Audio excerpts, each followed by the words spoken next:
Greetings, good morning. This is Dwight Colby Smith, Richmond, Virginia. It's good being with you right now and just spend the next maybe, just see how it goes. The title of today is Jesus Christ, the Liberator.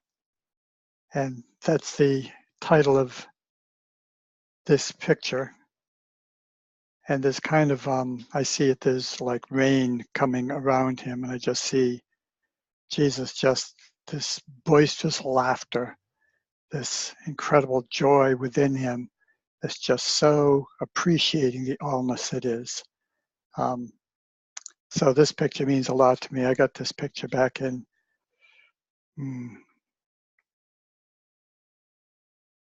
probably the early 80s, 1981, 82, not that that's important, but I've had a long time. It's now 2018. So, and again, this lesson is intense because I really want to see world peace by December 31st, 2018. And so one of the ways that I think we can do this the fastest is for those who call themselves Christians, those who have aligned themselves with the teachings of the Master Jesus and have heard so much about him and believe certain things about him. I'm seeking those who are open to a different Jesus, that the Jesus that died on the cross 2018 years ago, pretty much a large part of him is still on the cross. Still seeing Jesus as a man that judges, that has faults and all that. And yes, Jesus did. But the Christ of him, the Father of him, did not. The Father of him did all the deeds and all the works and everything that was. So my job, our job, is to find the Father, not Jesus. You know, Jesus is a historical recording. They have not recorded the Father.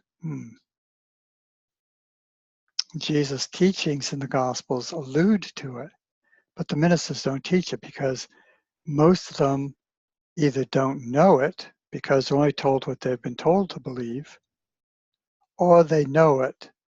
But as one minister said to me, if I preach that, I will be out of a job. And that's exactly why the Jews killed Jesus, because he brought a God that totally was in opposition to their God. And it was a more sensible God because it was a God of all nature, not just humankind. It was a God beyond judgment because it was a God of love, a God of joy. So before I went into that, though, I mean, I thought about that today's topic is Jesus Christ, the Liberator. And this was done by, I can't read the name.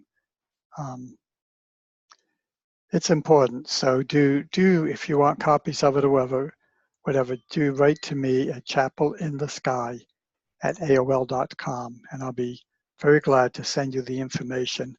They have his name and a location on the, it's a postcard.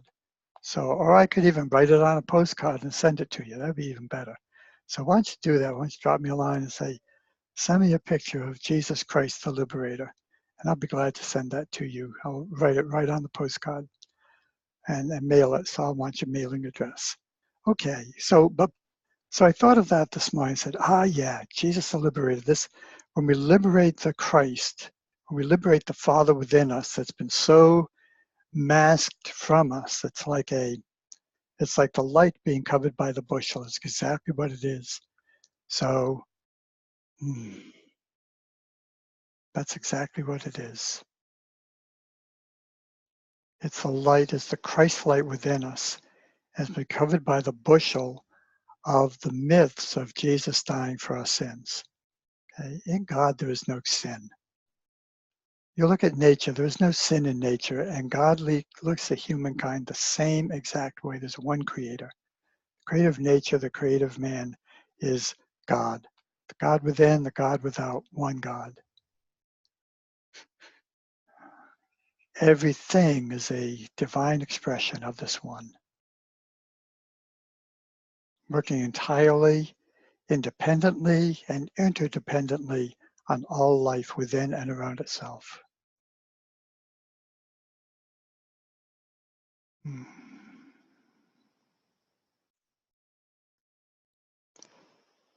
So this is the topic for today, Jesus Christ the Liberator. But as I often do, I look out my window. We have a bird feeder and a stand of trees and a fence, I guess a fence, iron rod fence with commercial property on the other side. But the other side of that fence does not exist for me. I stay in the stand of trees. I was allowed to bring a bird feeder. I know this isn't important to you, but really, I just love being where I am because it's so nice. I want to share it with you. So I have a bird feeder, and under it, there is no grass. Under it has always been kind of a sandy topsoil. Okay, so it's perfect. So I put the bird feeder up. The birds come and feed. We have had all kinds of birds come. We have squirrels, of course. And so I'm looking at the mourning dove this morning and looking at what a large body and such a tiny head. And so in that tiny head is a tiny brain. And in other birds' big heads, and in my head, there's a big brain. So the brain of the pigeon, the mourning dove and pigeon is synonymous in the bird culture, as far as I know. If I'm different, please correct me. So this mourning dove has a small brain. I started thinking about its brain functioning, all the functions of its body as my brain does all the functions of my body. Where's the difference? It's just in the form that that brain creates and resides in. And the brain of the mourning dove works perfectly for the mourning dove. It would not work perfectly for me, for whatever reason. Functionally, it would do exactly the same. And my brain would not function well for the mourning dove. It wouldn't know what to do with all the thoughts that come into this brain because its body isn't adapted to it.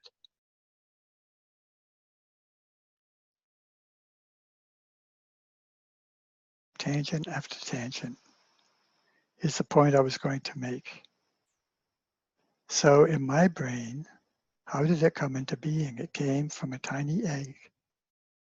Just as a seed or an acorn produces an oak tree, this tiny seed, this egg, fertilized by the sperm, has co-joined for this body to come and for this brain to come. And we know scientifically that the sperm of the father and the egg of the feminine, the mother, come together and become one through separation, separation, separation, separation. So my brain has the characteristics of my father and the characteristics of my mother. They both contribute to the physical characteristics of my body and the way it will produce what it is. And they also come together to co-joined to form my consciousness intelligence. They both have given me the raw materials to be Dwight Colby Smith. It's up to me how I use these materials to develop me. And we know we can develop into accountants, brain surgeons, space travelers, inventors, artists, and we can use it to be homeless or angry or a criminal, okay? We decide, our parents have given us the raw materials. It's up to us to decide how we will use it. So for me, I know this absolutely without any doubt.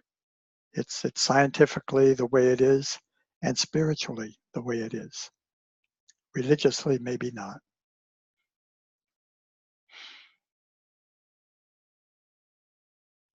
So when I met this man, Jesus, in my early lifetime, like age 10, 11, so forth, I met him and I wanted to know more about him.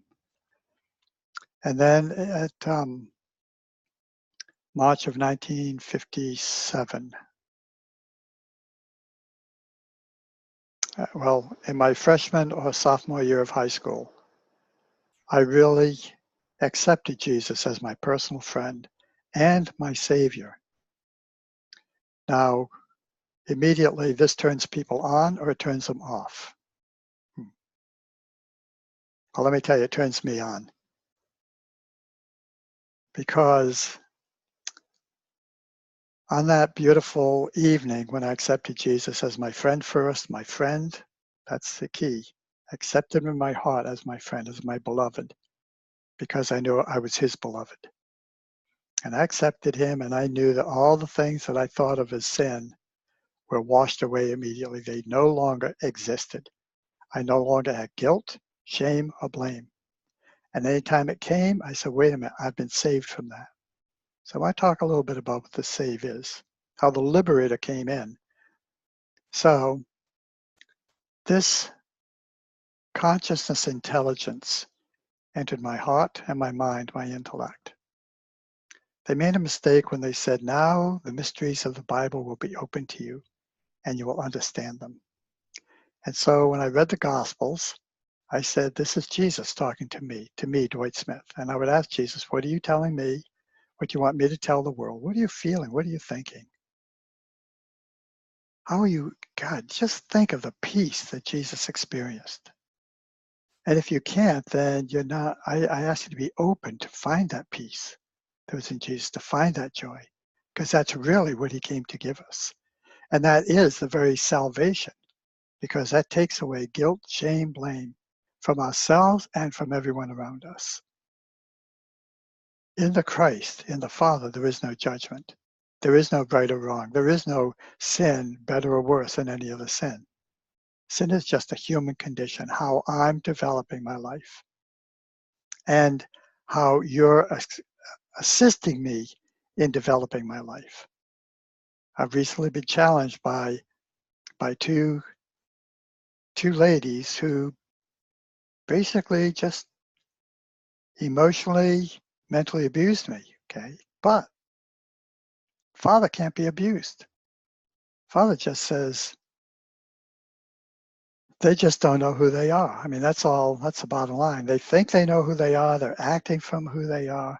They're coming from anger and self-righteousness, I'm going to call it, for lack of a better word. And I just feel for them of they're carrying this stuff inside of them that is keeping our world the way it is. Resistance, separation, right and wrong, good and bad. And who's making the judge but the one that's making it, not God. As Jesus said, it's, judge not lest you also be judged. And the only judge, I forgot how he says it, but the only judge is ourself, ultimately. It's ourself, our intellect. That part that people call the ego that says I'm less than or better than or separate from, okay? But the Christ of us just says, I love myself and I love you and I love God. That's all there is. So this is a liberation for me, okay, is to do that. So anytime the reason I bring this up is because through my walk with Jesus, and that walk continued in the Science of Mind teachings, and that walk of Jesus has continued in and fulfilled from Christ's letters, 2000 AD. So if my desire is for you to see Jesus in this light, full of joy, laughter, playfulness, not serious, instead of the pious, oh, I'm so different, I'm so down because I'm dying for these people's sin, and oh, shame on them for sinning so I don't have to die. That's not the Jesus at all. Jesus didn't see sin. He didn't see people suffering. He knew that everyone was walking the God as they chose to walk it. Nothing right or wrong with that. It's just the way God's expressing. I don't say to a tree that's all crooked, wow, what a terrible tree, we should cut that down and throw it into hell for eternal damnation. I say, oh, it's part of the universe. It's part of the forest. It's providing whatever function it's providing, and it's also it's also receiving from its environment. For everything that nurtures and nourishes it to become what it is, as you are nurturing and nourishing me to become what I am, as I am hopefully nurturing and nourishing you, that which you want to become, we all work together in this wholeness called God, called universe, called planet Earth. So if this is the guy that you want to see more than maybe the suffering Jesus, the punished Jesus, the Jesus that was demeaned and ridiculed and all that, if you want to see the Jesus that frees you and frees me, and as you and I get this, whether we're Christian or Muslim or Jew or whatever we are, when we get this, because it's not about Jesus, it's about the Christ the Father, that's the true liberator, okay? It's a liberator that says, I'm not separate from anyone or anything. The Hitler that existed however many years ago, that possibility, that potential is within me and within you. But we have chosen not to live that. And we see those who choose to live that way. And they all feel right, just as Hitler felt right. And as I know that's not what I want to be, he shows me exactly what I don't want to be. Now I can look for what I want to be. And I want to be the opposite of that. I don't want to be someone who separates himself to be so self-righteous that everyone unlike myself has to be killed. So that what I can exist all by myself, wow, what joy is that? And this is where many people think. They think we have to change the way the world is to make it perfect. But when we realize the Father of us, when we open ourselves to the reality of the Father is who we are expressing, and as we listen to it and its love and how it perceives the world that we're in, and that we're not of this world, but in this world as the truth, as the light, as the love, as a bringer of wholeness and beauty and harmony and coexistence and cooperation and interdependency. As we bring this into our world and respect and love one another, now we're doing what Jesus meant for us to do. Bring forth the kingdom of heaven on earth. It's not only doable, it's possible. It's not only possible, it is the way for humanity to survive this planet. If we continue these two factions, this faction of separation, we must, well, it's just going to be a bad time for all of us, you know. But those of us, I'm in peace. I'm in joy. I see everyone as that's beautiful.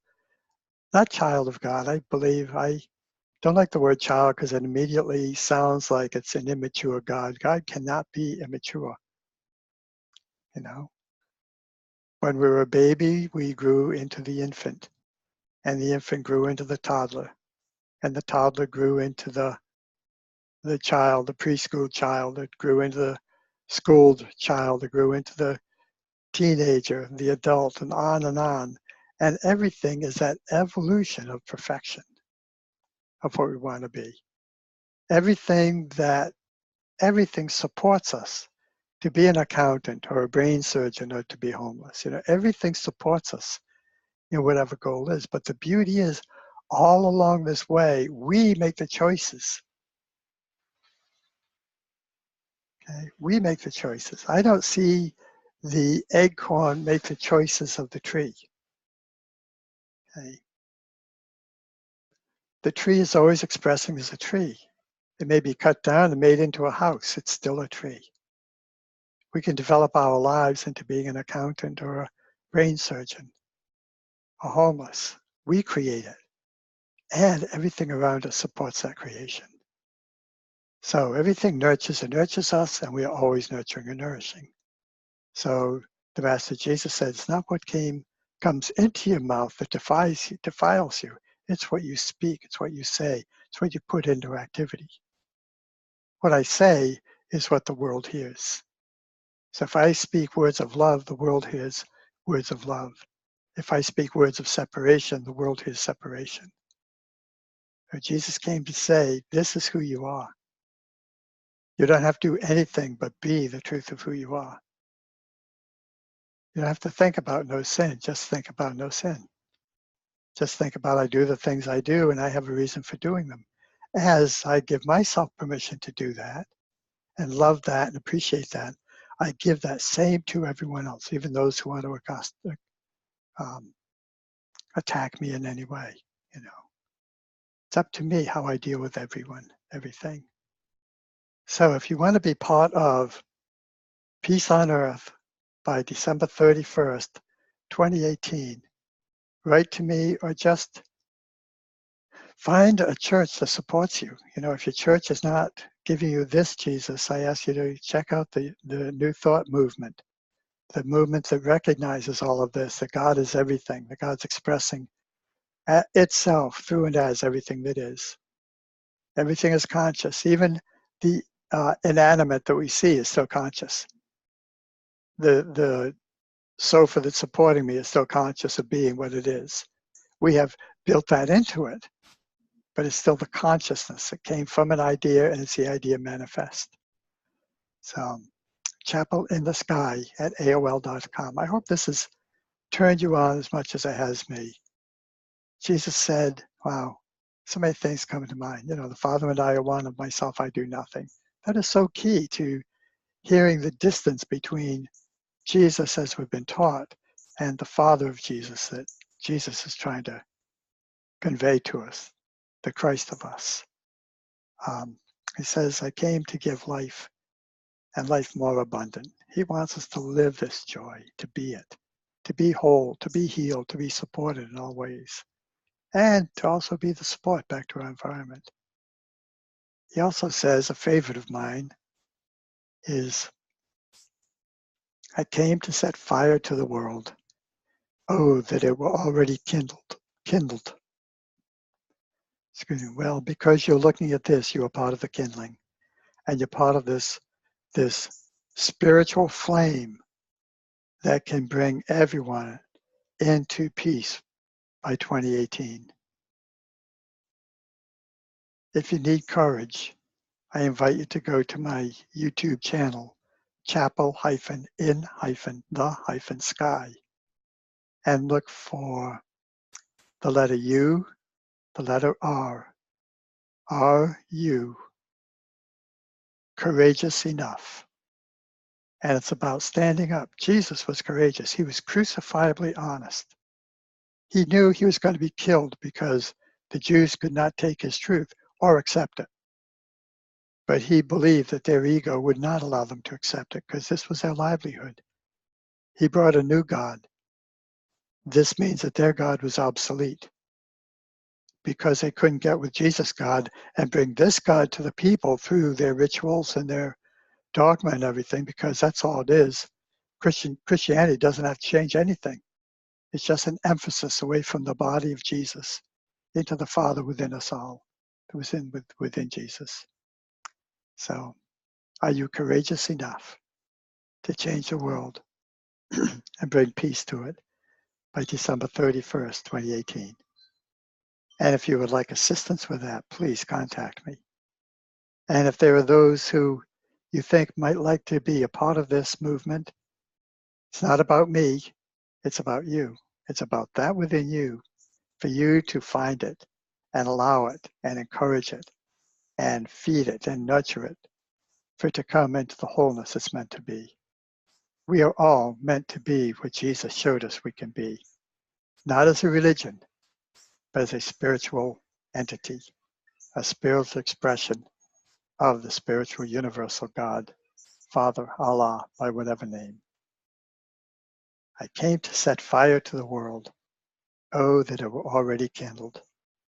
You and I are the kindling, the fire starters, the fire bringers, and there are those who are also supporting us in this beautiful experience called love, appreciation, joy, support, peace, calm, serenity. God bless you. Namaste. The Christ of me honors, salutes, loves, and am loved by the Christ of you. Bye-bye for now.